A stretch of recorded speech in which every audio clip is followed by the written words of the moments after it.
Disagreeing with senior management can be challenging. If you are not careful, you could be labeled as a troublemaker or have your career progression halted. However, if you disagree and you do it well, you will gain respect and advance in your career. So how should you go about this? In today's video, we will look at 6 ways to disagree with senior management. Let's get started. 1. Sub to his authority. It is important to understand the difference between disagreement and insubordination. Disagreement is when you have a differing opinion, while insubordination is a refusal to obey an order or to comply with someone who has authority over you. Now, there are times when you may need to be insubordinate.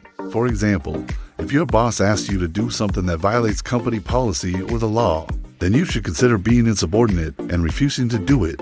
However, most of the time, you should try to avoid insubordination. One way to do so is by making sure that your disagreements are framed in a way that does not question the person's authority. You want to make it clear that you respect the person even though you have a different opinion. Here is an example of how you can do so. Assume that your manager asks you to work on a project during your vacation time. I appreciate you giving me this assignment, but as discussed previously, I have some prior commitments during that time. Would you like me to reschedule those commitments so I can work on this? In this example, you clearly stated that you respected the manager's authority by calling them Mr. or Madam, and you also explained your reasons for disagreeing without questioning their decision. 2. Argue in public, then praise in private.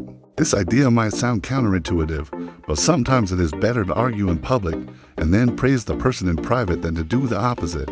Let me explain. Imagine that you have an idea to improve a process at work and you decide to share it in a team meeting. A senior executive is also present in the meeting. You respectfully disagree with the executive's idea and explain why you think yours would be better. Some of your coworkers agree with you, while others support the executive's idea. The executive gets defensive and rejects your idea. At the end of the meeting, the executive pulls you aside and tells you that he or she dislikes your attitude and questions your loyalty. So what should you do in this situation? First, I would suggest that you let the disagreement go and do not take it personally. Then, once the meeting is over, I would suggest that you go to the executive's office and praise him or her for the idea. Let the executive know that you value his or her contribution and that you only disagree because you wanted to see the team succeed. By doing so, you will kill 2 birds with 1 stone. You will show your coworkers that you are not a troublemaker, and you will build a stronger relationship with the executive. 3. Attack ideas, not people.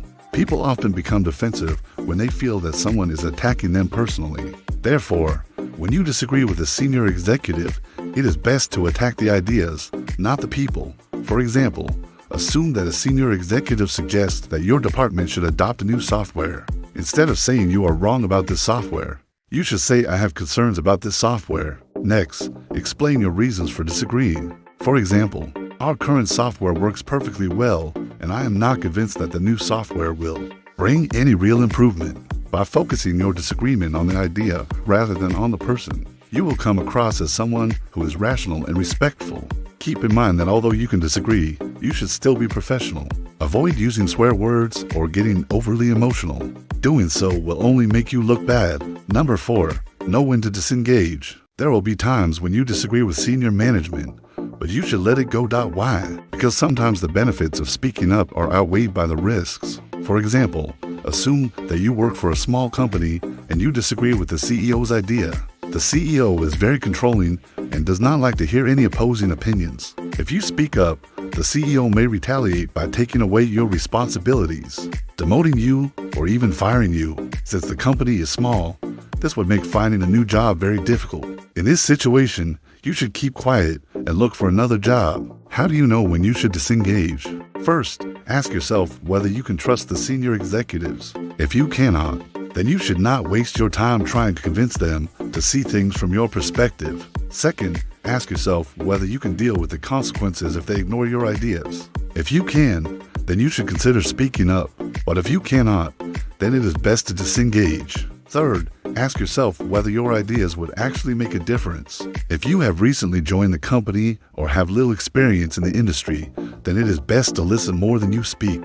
Use this time to learn and to build relationships with people. Only after you have done so should you start sharing your ideas. 5. Speak up, then follow orders. Even if you disagree, you should still carry out your responsibilities. Imagine that you are a project manager and your boss asks you to complete a task that is beyond your scope of work. You politely refuse, explaining that it is outside your job description. The boss insists that you do it anyway, and you eventually give in. Even though you disagreed initially, you should still complete the task. Why? Because the alternative would be to quit or get fired. By completing the task, you will prove that you are a team player who takes initiative. This will help you build credibility with your boss. Later on, you can use this credibility to try to change your boss's mind. And no. 6. Don't forget the power of the written word. Sometimes it is better to put your thoughts in writing rather than saying them out loud. This is especially true when dealing with senior management. Let me explain. Assume that you have an idea to improve sales and you decide to write an email to the CEO. After writing a few sentences, you start doubting yourself. Maybe the CEO will think that you are insubordinate or that you are trying to cause trouble. This doubt can paralyze you and prevent you from sending the email. However, there is no need to worry. Writing emails to your bosses is not considered rude unless you use a casual tone or improper grammar. To minimize the risk of coming across as rude, follow these 3 guidelines. First, use a respectful tone. Start the email with "Dear" followed by the person's title and name. You can also add "respected" before the person's name to show extra respect. Second, get straight to the point. Do not beat around the bush. State your purpose in the first or second sentence. If your purpose is to share an idea, then clearly state the idea. If your purpose is to ask a question, then ask the question. Don't forget to justify your question by providing context. Third, proofread carefully. Before hitting the send button, make sure that there are no grammatical errors. Also, pay attention to the tone of your message. It should be respectful, but firm. So there you have it. 6 ways to disagree with senior management. Keep in mind that even though you can and should disagree at times, you should always remain professional. Do you have any other tips? Please share them with us in the comments below. Thank you for watching and see you in the next video.